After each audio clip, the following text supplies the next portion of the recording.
Good afternoon, welcome to TV5 business lunch. నా పేరు ప్రణీత్. ఇక ఇవాళ ఉదయం నుంచి మార్కెట్లు పాజిటివ్ గానే కొనసాగుతున్నాయి. మధ్యలో ఒకసారి 10:30 సమయంలో నెగిటివ్ జోన్ లోకి వెళ్ళినా కూడా మళ్ళీ అక్కడి నుంచి రికవర్ అయ్యి పాజిటివ్ గానే కొనసాగుతున్నాయి. ప్రస్తుతం Sensex around 15, Nifty around 12-15 points ఆ రేంజ్ లో లాభపడుతూ ఉన్నాయి. ఇక బ్రెడ్ కూడా ఇవాళ కానీ బ్రెడ్ మాత్రం నెగిటివ్ గా కనిపిస్తుంది. 846 స్టాక్స్ ప్రస్తుతానికి డిక్లైన్స్ లో ఉంటే 400 ఆల్మోస్ట్ 500 స్టాక్స్ అడ్వాన్సెస్ లో కనబడుతున్నాయి.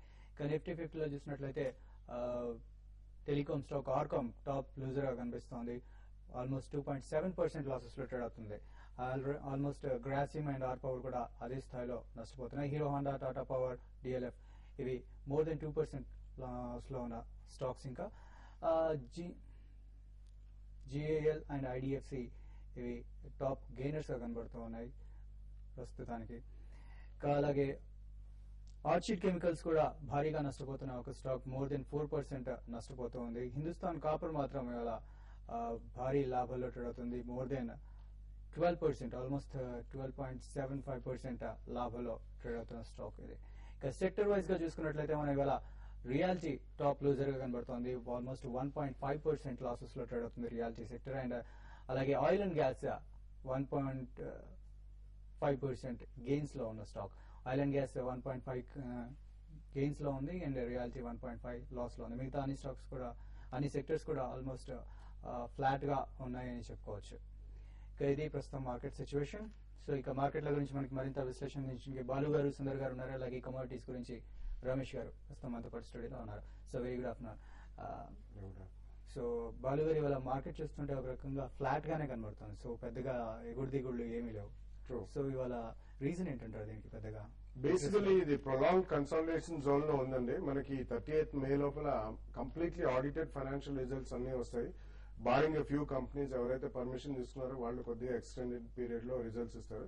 బట్ ఇది మేజర్ ఈవెంట్ అండి. అదొకటే కాకుండా మనకి మాన్సూన్ సెట్ కూడా కరెక్ట్ టైంకే అవుతుంది అంటారు. సో మాన్సూన్ సెట్టింగ్ అయిన తర్వాతనే మనకు ఒక బేసిక్ ట్రెండ్ అంటూ తెలుస్తుంది.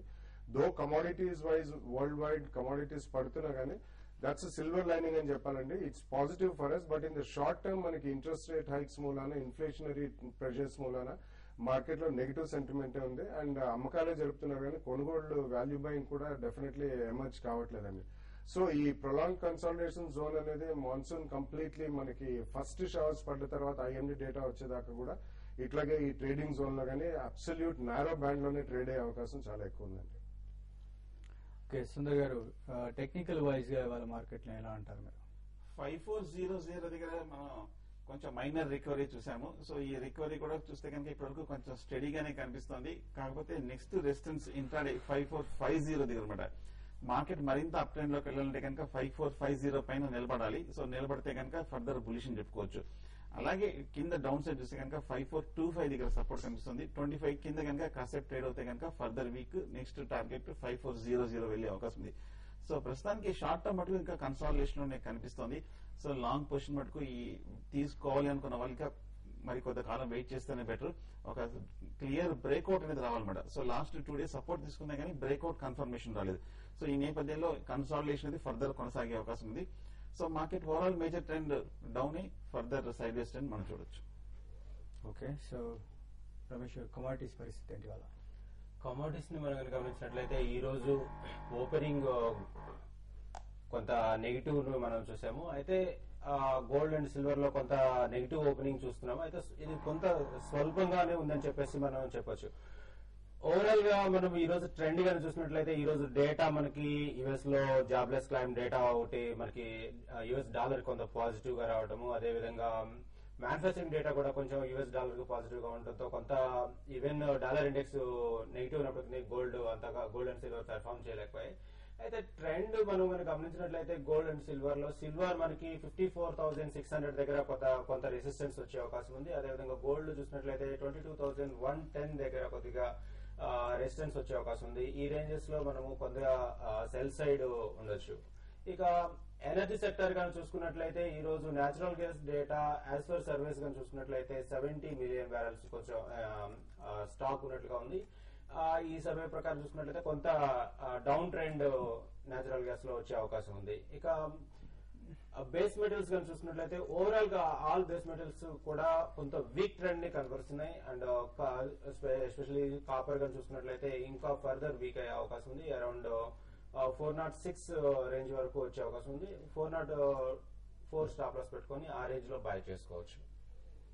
ఓకే, కొన్ని కాల్స్ చూద్దాం ఇప్పుడు. ఫస్ట్ కాలర్ మనకి విజయవాడ నుంచి శివ లైన్ లో ఉన్నారు. హలో, చెప్పండి Shiva.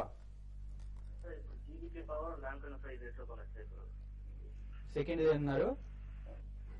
Lanco infra. Okay, short term కోసం అండి, లాంగ్ టర్మా? ఓకే, లాంగ్ టర్మ్ కోసం బాలుగారు GVK power and Lanco infra.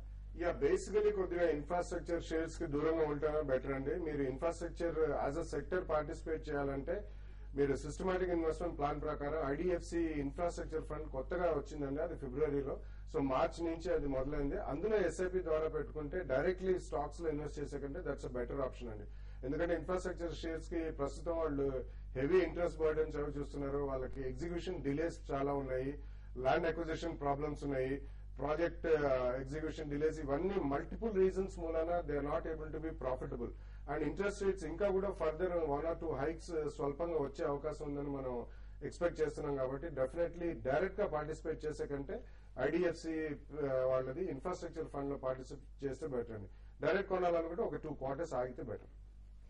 Okay, next caller line లో ఉన్నారు. Hello, hello. నమస్తే అండి.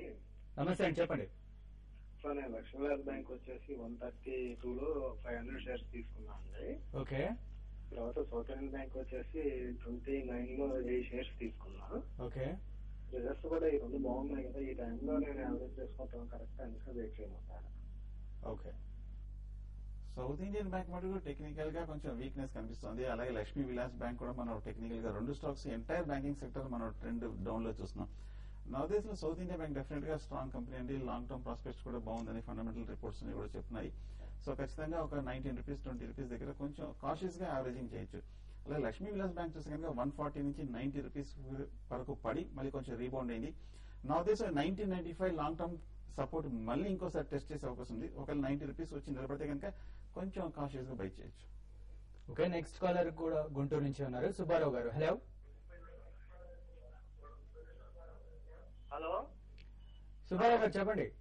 సార్ నమస్తే అండి, గుంటూరు నుంచి సుబ్బారావు అండి. చెప్పండి.